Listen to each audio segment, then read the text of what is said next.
नमस्कार दोस्तों। स्वागत है आपका मेरे इस YouTube channel Annapurna Datia live पर। दोस्तों, आज हम बात करने वाले हैं भारत की महत्वपूर्ण बहुत ही महत्वपूर्ण नदी अ,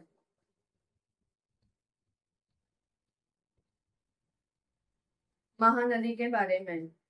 यह नदी छत्तीसगढ़ और उड़ीसा के जीवन का एक महत्वपूर्ण हिस्सा है। इस वीडियो में हम महानदी के उगम स्थल, प्रवाह पथ, उपनदियां, इसके महत्व के बारे में जानेंगे। तो चलिए हम शुरू करते हैं। महानदी का उगम छत्तीसगढ़ के धमतारी डिस्ट्रिक्ट के शिखवा पर्वत से होता है। यह नदी मध्य प्रदेश और छत्तीसगढ़ से होकर उड़ीसा प्रवेश करती है। उड़ीसा में यह हीराकुद बांध के पास एक विशाल जलाशय है, जो भारत के सबसे बड़े बांध में से एक है। आगे यह कटक के पास केंद्रपाड़ा डिस्ट्रिक्ट में डेल्टा बनाती है और फिर बे ऑफ बंगाल यानी बंगाल की खाड़ी में सम्मिलित हो जाती है। महानदी की विशेषताएं। महानदी को भारत की बाड़ों वाली नदी कहा जाता है। भारत की बाड़ों वाली नदी कहा जाता है क्योंकि मानसून के दौरान यह काफी पानी ले आती है, लेकिन हीराकुद डैम के बनाने के बाद इसका बाढ़ नियंत्रण संभव हो पाया है। बाढ़ थोड़ा कम हो गया है, नियंत्रण में आया है। यह नदी छत्तीसगढ़ और उड़ीसा की सबसे लंबी नदी है और इसका जल विद्युत उत्पन्न में बड़ा योगदान है। हाइड्रो इलेक्ट्रिसिटी हम बनाते हैं दोस्तों। और फिर अभी इसकी हम उपनदियों के बारे में देखेंगे। महानदी की कई महत्वपूर्ण उपनदियां हैं जो इसे और मजबूती देती है। इन्हें दो भागों में बांटा जा सकता है। दाई that is right bank, tributaries जो राइट से आती है, जो नदियां आकर महानदी में आके मिलती है, और जो लेफ्ट से आकर महानदी में मिलती है। यानी बाई तरफ का और दाई तरफ का दोनों का हम उपनदियां देखेंगे। तो सियोनाथ जो छत्तीसगढ़ की सबसे बड़ी उपनदी है। हसदो कोरबा के पास से निकलती है, जहां हसदो बांगो बांध बना है। फ्रेंड्स, यहाँ पे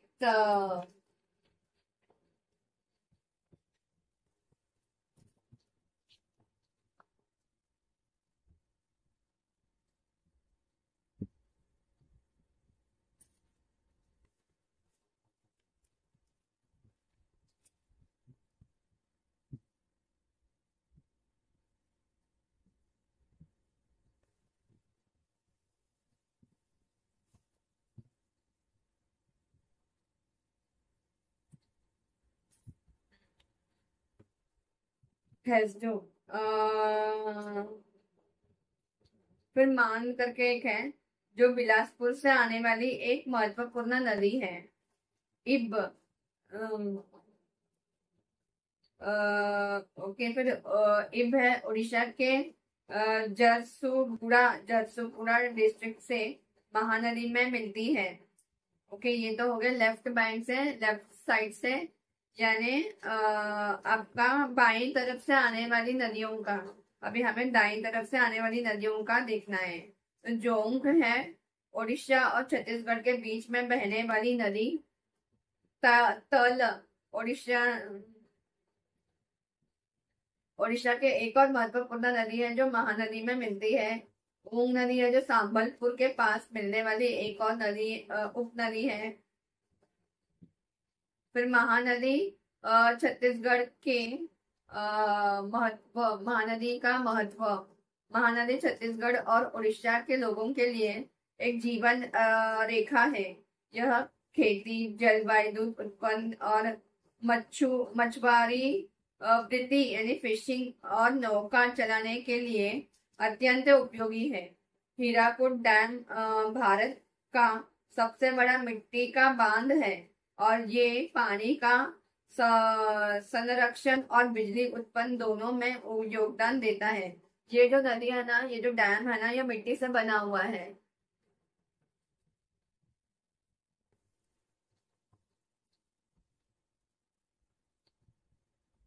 तो हम थोड़ा सा दोस्तों हीराकुद डैम के बारे में भी जान लेते हैं।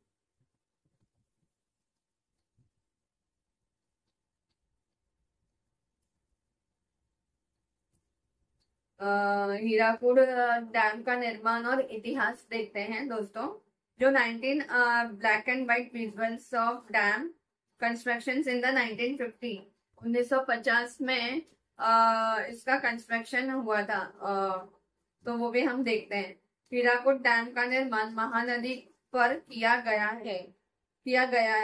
गया है जो संबलपुर उड़ीसा में स्थित है।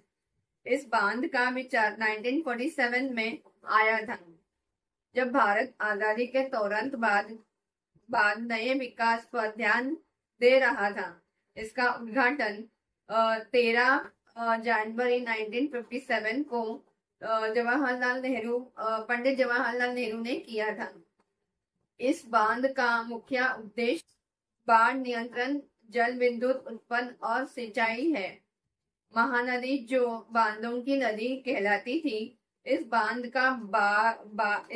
के बाद ज्यादा सुधारित हो गई।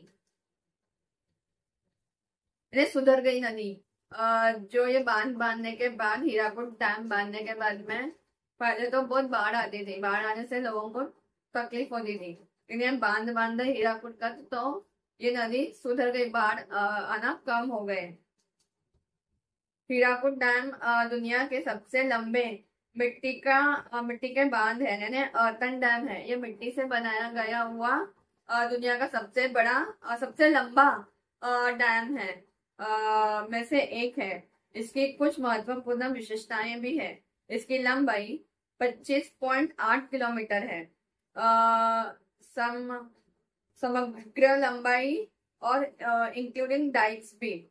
ऊंचाई है इसका 60.96 मीटर्स। रिजर्वायर क्षेत्रफल है 743 स्क्वायर किलोमीटर। गेट की संख्या है 64। बैरेज और स्पिलवे गेट्स मिलाकर, दोनों सब मिलाकर, बैरेजेस वगैरह सब मिलाकर 64 है। जल विद्युत शक्ति है 347.5 मेगावाट की। हीराकुद रिजर्वायर एक विशाल झील बनाता है जो पर्यटन और मच्छी वृत्ति के लिए भी उपयोगी है। फिशिंग के लिए भी वो उपयोगी है। फिर हीराकुद का महत्व। बांध नियंत्रण। महानदी पहले हर वर्ष भयानक बाढ़ लाती थी। हीराकुद डैम के बाद इस समस्या पर काफी नियंत्रण हो गया है। जल विद्युत उत्पादन यानी हाइड्रो इलेक्ट्रिक प्रोजेक्ट। यहाँ हाइड्रो इलेक्ट्रिक पावर प्लांट स्थापित है जो 347.5 मेगावाट तक बिजली उत्पादन करता है। सिंचाई यानी इरिगेशन। यह डैम ओडिशा और छत्तीसगढ़ के कई क्षेत्रों में सिंचाई के लिए पानी प्रदान करता है। पर्यटन और पर्यावरण। हीराकुद डैम और इसका रिजर्वायर एक पर्यटन स्थल बन चुका है।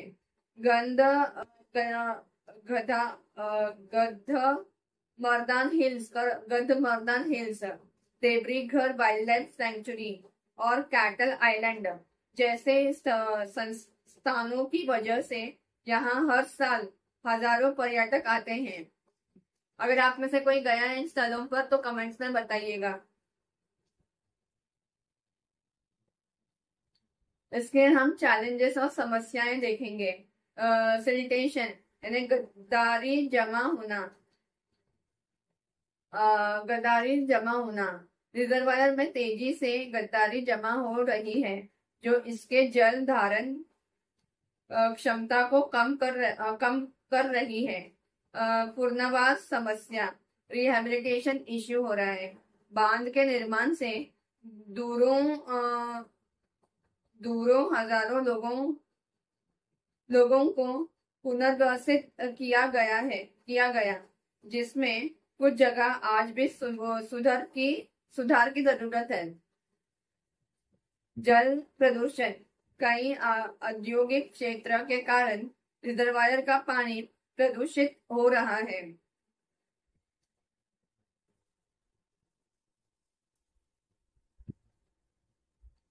अभी हम इसका एक और उपनदी है दोस्तों, उड़ीसा की जीवन रेखा है ब्राह्मणी नदी। उसके बारे में भी हम थोड़ा देखेंगे। ब्राह्मणी नदी का निर्माण दो नदियों के कारण हुआ है। शंख नदी और दक्षिण कोयल नदी, ये दोनों नदियों की वजह से ब्राह्मणी नदी का निर्माण हुआ है। एक तो शंख नदी और दूसरा दक्षिण कोयल नदी के कारण संगम से होता है। यह संगम राउरकेला उड़ीसा के पास होता है। उसके बाद यह नदी पूर्वी की तरफ बहते हुए सुंदरगढ़, केंदुझर, ढेंकानाल, केंद्रपाड़ा जैसे जिलों से होकर गुजरती है। अंततः यह महानदी डेल्टा के पास मिलकर बंगाल की खाड़ी में यानी बे ऑफ बंगाल में समा जाती है। मुख्य विशेषताएं, कुल लंबाई है लगभग 480 किलोमीटर। राज्य में है उड़ीसा और झारखंड। अंतिम संगम है बे ऑफ बंगाल यानी बंगाल की खाड़ी। ब्राह्मणी नदी के ट्रिब्यूटरीज, ब्राह्मणी नदी में कई उप नदियां मिलती है जो इसे और मजबूत बनाती है। बाएं तरफ से लेफ्ट से आने वाली ट्रिब्यूटरीज है। कारू नदी झारखंड से निकलने वाली एक महत्वपूर्ण उप नदी है। अंकारा नदी, ये भी झारखंड से निकलकर ब्राह्मणी में मिलती है। दाई तरफ से राइट साइड से आने वाली उप नदियां यानी राइट बैंक ट्रिब्यूटरीज, तिकीरा नदी उड़ीसा की एक प्रमुख उप नदी है। बैतरनी नदी, यह नदी भी ब्राह्मणी से मिलने से पहले स्वतंत्र रूप से बहती है। ब्राह्मणी नदी का महत्व, कृषि के लिए यूज होता है। ब्राह्मणी नदी उड़ीसा के लिए कई क्षेत्रों में सिंचाई का पानी प्रदान करती है। यह फसलों के लिए अत्यंत उपयोगी है, विशेष रूप से धान्य की खेती के लिए।